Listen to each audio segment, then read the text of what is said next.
Single women, what's up? How y'all doing today? Single. What's up? So y'all, I'm gonna get in here in a minute. I don't know how long this video gonna be. It might not be too long. I'm about to get in here and try to make this damn kitchen become reality because it's all tangled up. So I just got done watching a few episodes of Cheaters. Y'all know that's my show, so I'm always in there watching Cheaters. I got a question I was wanting to ask y'all. Why are most of y'all single? Like, are you single because you haven't found someone? You single because you're sick of the games? You just now coming out of a relationship and you felt like, you wasn't getting the things that you wanted, like, or what you deserve? Like, why are you single?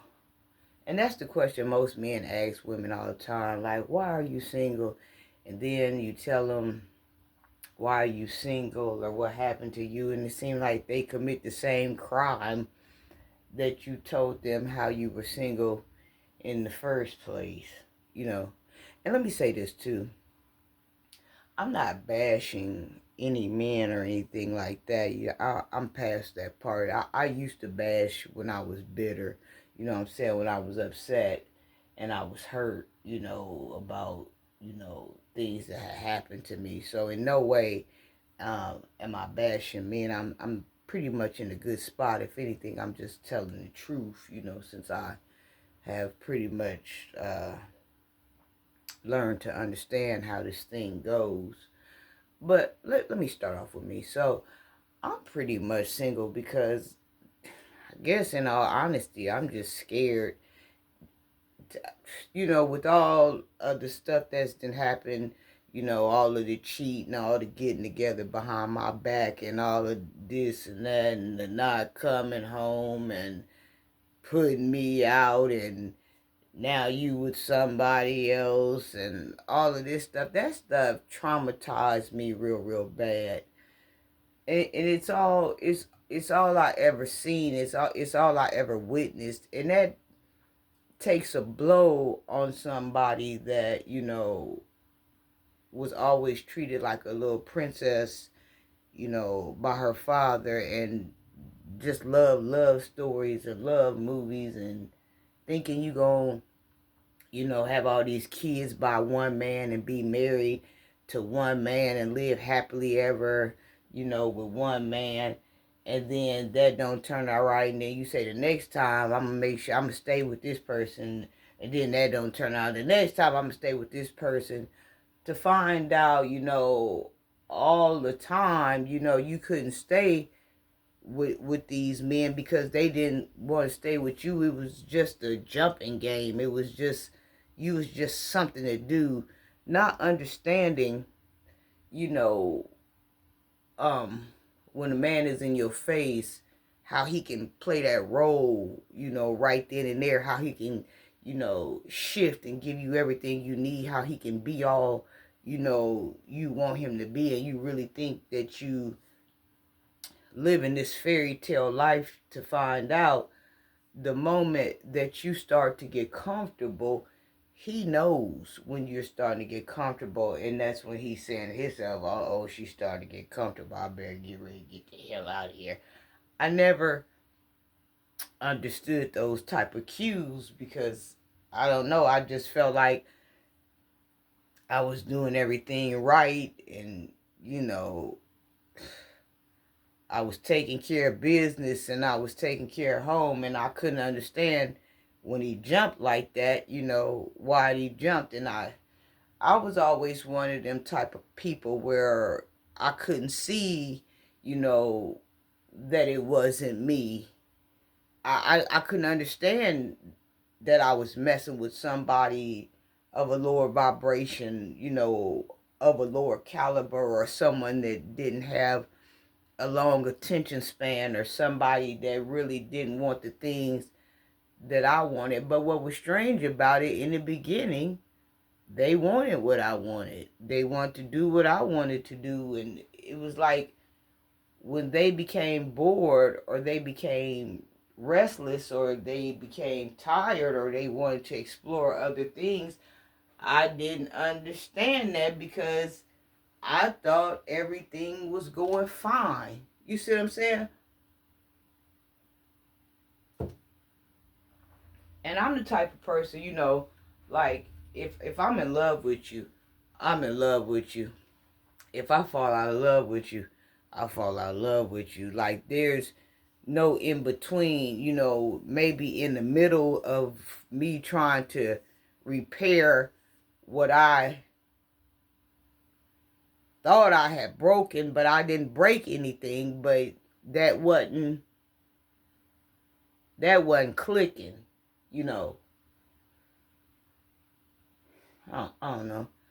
So I'm just real traumatized when it comes to being with somebody, and then, like all the men that I've been with, they always had a wandering eye or they always wanted the next, what they thought best thing, or, they always wanted to go somewhere and kick it, and then with the expectation that they wouldn't get caught. But see, I know when the rhythm change. I know when the stick shift. I know, when things are changing, and it started becoming to where more men didn't want to be bothered with me because I knew them too well. I knew them better, than what they knew themselves. And when the rhythm changed, I changed with the rhythm. I was on top of them like that, and then it turned into I was crazy. It turned into I was the one wouldn't let them do this or that. It always turned into something other than that they had the problem, that they should have just put it like in the beginning, that they weren't here for a long time, that they were here for a good time. And so after getting past all the lies and getting past all the manipulation, because that's what really the manipulation and the lies have made me more traumatized than the actual act that went on, if that makes sense. You know what I'm saying? It's one thing, for you to be doing what you're doing and I catch you and you confess to it. We probably got a chance there. But it's another thing, you crazy, you don't know what you talking about, and all of this, and then I catch you, and now it's over because I caught you. You see what I'm saying? We could have kept on going. We could have continued this love affair had I not caught you. You know, all of this crazy stuff, sending me to work all upset. And I'm the type of person, I have to be jolly when I'm at work, I like to take care of business when I'm at work. I've always dealt, you know, out in the public, with people, and I've always thrived to, provide satisfaction. How you doing? Show them things and have a conversation. And I notice, like, if I'm not in a good spot in my relationship, then I'm not at a good spot at work. I mean, different things affect people in different ways, and this is that's really another reason why I don't want to be with anybody, because it seems like, when you catch your boyfriend or you catch your spouse doing something and you have to go to work and wear a mask, and you have to pretend like everything is okay, and you have to, you know, refrain yourself, from snapping off on somebody. And you normally wouldn't even do that, but when people send me to work upset that I'm dating because they got some bullshit going on and it affects my day, and I'm at work trying to work, it seems like it's a long day. It's a hard day for me. You see what I'm saying? Like, whenever I've been in a relationship, I've always tried my best to be good or to be excellent to my partner, because I've always cared about how I sent them to work, because I know they have to work and I know they're already stressed at work, and then me sending them to work with bullshit on top of the bullshit that they already going through, I know that that would make a long stressful day. So I've never wanted to send my mate like that. But like I said, different people have different pet peeves of what they care about when they're in a relationship. And that's that's my number one pet peeve. If I'm in a relationship with you, don't send me to work upset. Don't send me to work hostile. You see what I'm saying? I'm trying to juggle two environments, like knowing that I'm really not happy and I'm texting you all through the day, or I'm trying to find out, calling you ain't answering your phone. I'm trying to find out what you doing every chance I get, and I normally don't even be on my phone. But no, now I'm in the bathroom sneaking, hoping my manager don't come in and make the big bust. But I'm on the phone trying to see what you doing, and then you ain't picking up, or if you picking up, you brief with me, or you short with me, or you chewing me out, all because you want to do what you want to do. See, that's what I'm talking about, the manipulation. Now I'm further upset because you didn't answer the phone, or I'm further upset because you answered the phone and you made it brief, and I know something's going on. You see what I'm saying? Like, that's my biggest pet peeve. Like, don't send me to work upset. And after I start kind of figuring out, like, my relationship roles can affect my job or perfect my performance or how I treat other people, that really is another thing that made me kind of start staying away, because this is my livelihood. This is how I take care of myself. This is how I make my living. This is how I make my bread and butter.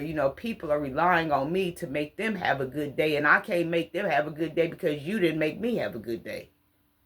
You see what I'm saying?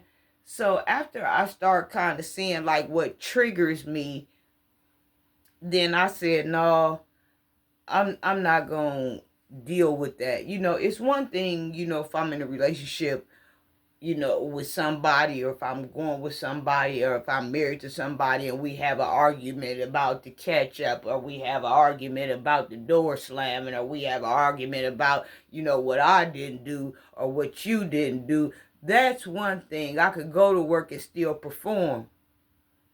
But to have to go to work knowing my man didn't come home last night, and he didn't come home the last couple of days because he with somebody else, and people calling me telling me that they seen him with somebody else, and people asking me, did I know he's with my best friend, or did I know he's with my sister, or did I know he's with my cousin?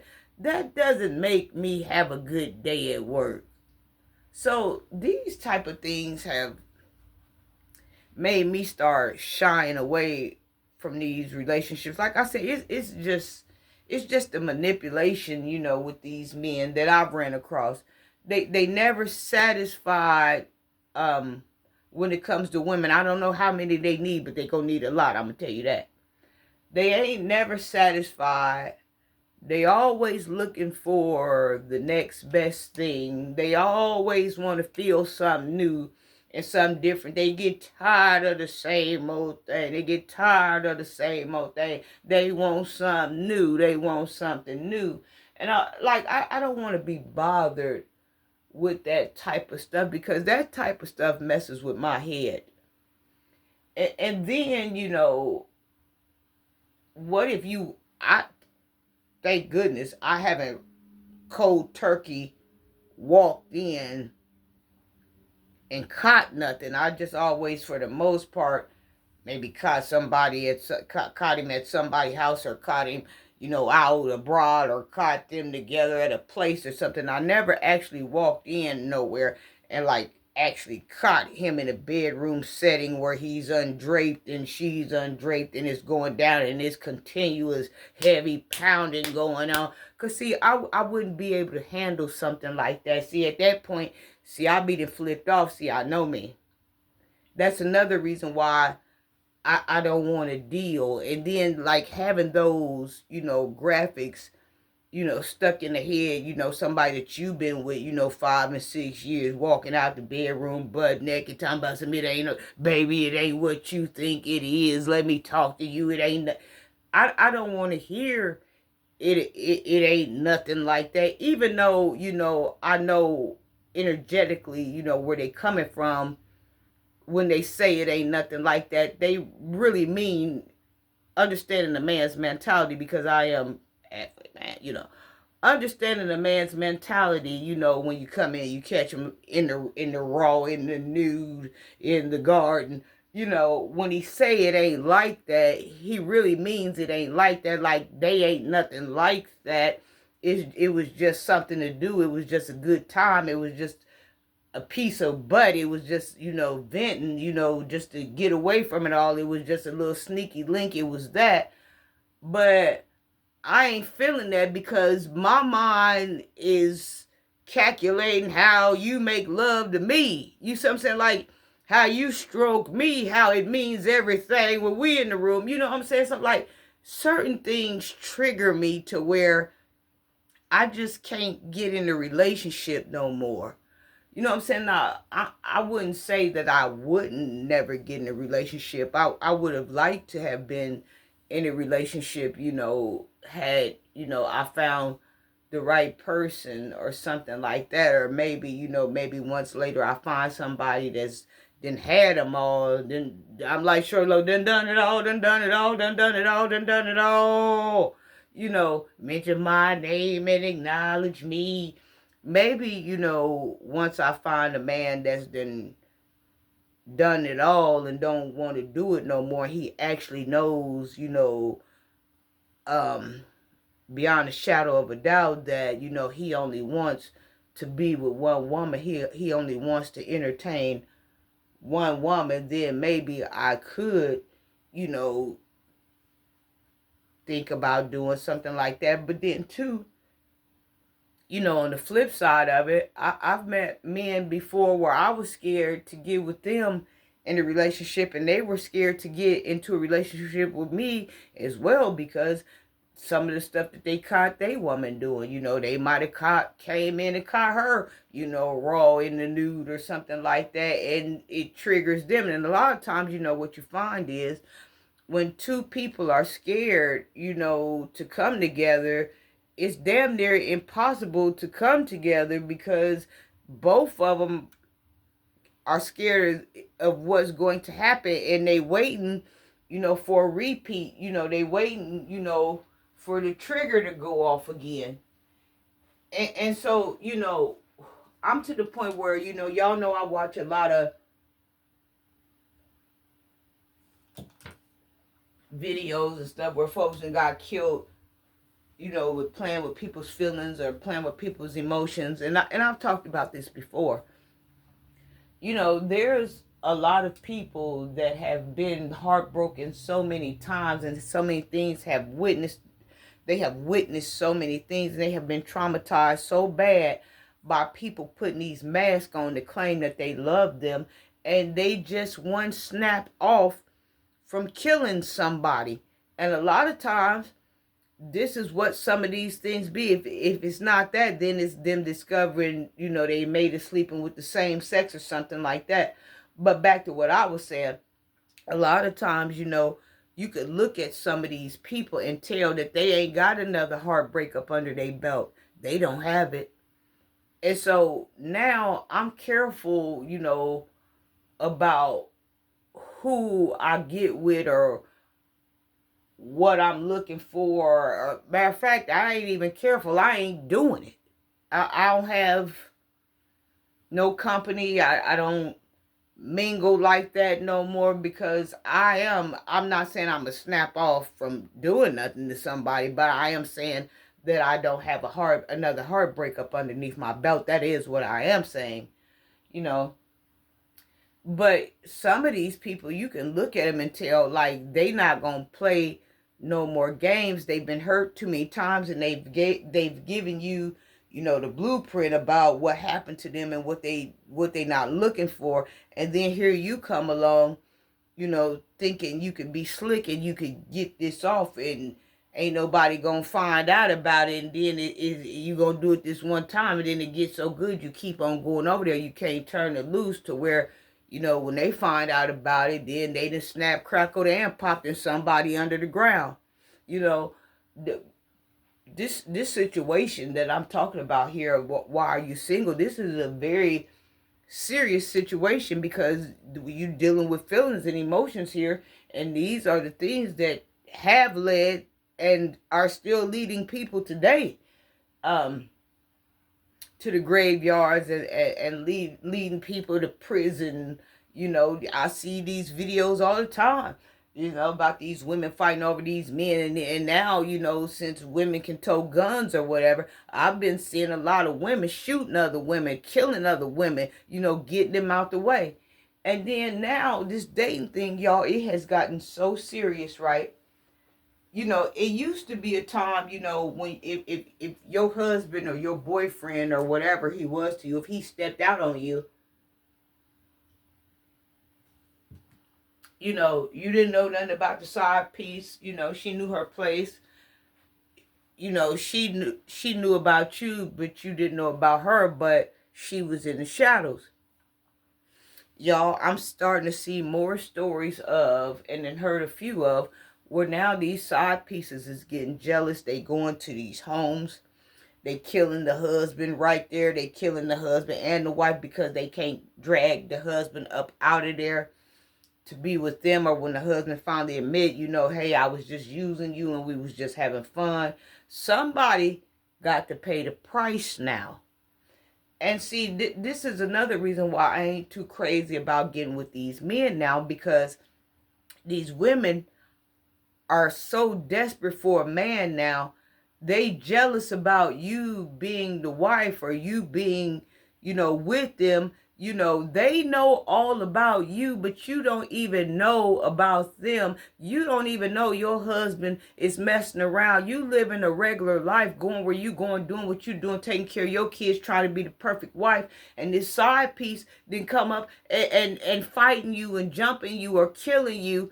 And you thought you was minding your own business, doing what you supposed to do by your family. You ain't even got an inkling that your husband is even messing around. You see what I'm saying? Like, this is something that men need to start considering now. You know, instead of just going out grabbing a piece of tail, if you're going to grab a piece of tail, who are you messing with? Because these people that you are messing with, they are bringing problems to your home. And they highlighting your wife. And a lot of these men looking up now, they ain't got no wives, because these side pieces then killed their wives, or they brutally beat them down, or something horrendous has happened to them. And like I said, the woman didn't even know her husband was nowhere even cheating. Like, men are not even conscious anymore about, you know, what type of situation that they put in their family in, what type of situation that they put in their wives in. Y'all, I was watching, I saw this was a true story now.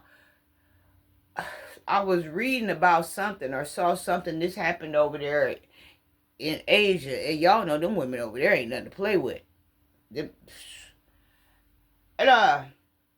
this man had a wife, he had children, he had a family, he had a dog, he had everything. And he was messing with this woman on the side that the wife didn't know nothing about. And he kept on telling the woman that he was going to leave the wife and the kids. He was going to leave the wife and the kids. He was going to leave the wife and the kids. He was going to leave the wife and the kids. He all over there night and day in that woman bed. He all over there doing what he doing with that woman, spending time with that woman. That woman paying for trips. They going on trips. Everything. They all in the park. They got blankets out there. They doing the family thing, this and that. He kept on telling this woman, this side piece, that he was going to leave his wife. Well, the woman got tired of waiting. And when she started finding out what was going on, she started clamping down. She started putting ultimatums on him. And so he finally, after stringing her on for so many years or whatever, because the woman, the side piece, she was a very demanding woman. And she had money. She was well organized, but she was a very demanding woman, and she wanted him. And after the woman found out that he wasn't going to leave his wife, you know what that woman did? She went over there. He was at work or he was somewhere. She went over there and knocked on the woman's door. This might be a little bit out of context, but it's in context. She went over there somehow. She gained the woman's trust. I don't know. She said her car broke down or something had happened and she needed help, and the woman let her in the house. That woman went in there and brutally beat that woman and tortured that woman and bind her to a chair all day long and taped her up. She went in the room, pew, pew, pew, her children, the cats, the dogs, she took everybody out. She waited for him to come home. When he came home and got up in there, if I'm not mistaken, it was the same thing. She tortured him and beat him, but I think she left him alive because she wanted him to witness what she had done to the rest of his family and let it be known, this is, you gonna have to live with this for the rest of your days. The wife didn't even know he was nowhere messing around. He didn't put kids gone, wife gone, everybody gone, all because he over here promising something that he knew he couldn't get to, or he didn't want to get to. But not even to notice, the type of woman he was dealing with or how demanding she was something else. You see what I'm saying? Like, to want it so bad that you don't even see, like, that this woman ain't nothing to play with. Y'all, it's some dangerous women out here. You see what I'm saying? That could really hurt you about you lying to them and you not coming to them, or you just put your family in a situation, you see what I'm saying, that they don't even know they in. Like, men are so manipulative. I don't want to deal with that type of stuff no more. So, in a nutshell, with all of those things, what I talked about me being scared and, sending me off to work a certain type of way and put me in a situation that I don't even know I'm in, and this woman know everything about me, and this woman had been up in my house and this and that, it's too risky nowadays. You got to go through all of this because you're trying to love somebody. You got to go through all of this because you're trying to build with somebody. You can let somebody into your life, and I'm telling you, they come in and flip your life upside down, or they come in and take your life to where you ain't even got no damn life no more. You under the ground, all because you try to love somebody. It don't make sense. It'll never make sense to me. But before I allow those type of things to happen to me, or before I get another phone call, your sister screwing such and such and this and that, I just rather just back up off that deal. So why are you single? I love you. Mwah. And I'm pretty sure you got a damn good reason.